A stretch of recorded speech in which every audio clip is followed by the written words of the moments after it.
اگر آپ نے ابھی تک ہمارا چینل سبسکرائب نہیں کیا تو ابھی سبسکرائب کریں اور بیل آئیکن کو کلک کر کے ہماری لیٹسٹ ویڈیوز کے بارے میں اپڈیٹ جانیں۔ ساجیہ نے فرمایا بعض مرتبہ اجماع کی قوت میں کتاب اللہ سے بڑھ جاتا ہے تو منکرین اجماع کی تکفیر کیوں نہیں؟ یہ بات میں پہلے آپ کی خدمت میں عرض کر چکا ہوں۔ دیکھو، نماز فرض ہے، نماز کے لیے وضو فرض ہے، توجہ رکھنا، نماز فرض ہے، نماز کے لیے وضو فرض ہے۔ اب اگر کوئی بندہ پوچھے کہ ثواب وضو کا زیادہ ہے یا نماز کا، تو ہم جواب دیں گے نماز کا۔ اگر کوئی پوچھے کہ وضو پہلے ہے نماز بعد میں ہے یا پہلے نماز ہے پھر وضو ہے، تو ہم جواب دیں گے وضو پہلے ہے۔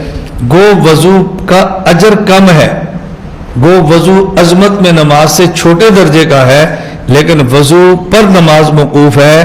وضو ہوگا تو نماز ہوگی، وضو نہیں ہوگا تو نماز۔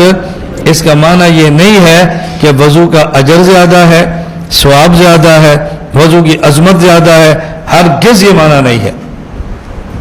آپ اگر وضو کسی ناپاک جگہ پہ بیٹھ کے کریں جہاں آپ کے اوپر چھینٹے نہ پڑے تو وضو ہو جائے گا نا۔ نماز ناپاک جگہ پر بیٹھ کے کریں تو نماز نہیں ہوگی۔ آپ وضو کریں قبلہ رخ نہ ہو تو وضو ہو جائے گا نا، اور نماز پڑھے قبلہ رخ نہ ہو تو نماز نہیں ہوگی۔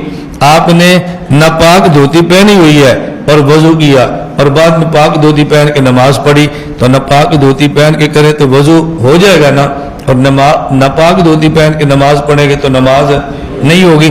اب دیکھو، اجر اور عظمت میں وضو کم ہے، نماز زیادہ ہے، لیکن وضو موقوف علیہ ہے، نماز موقوف ہے۔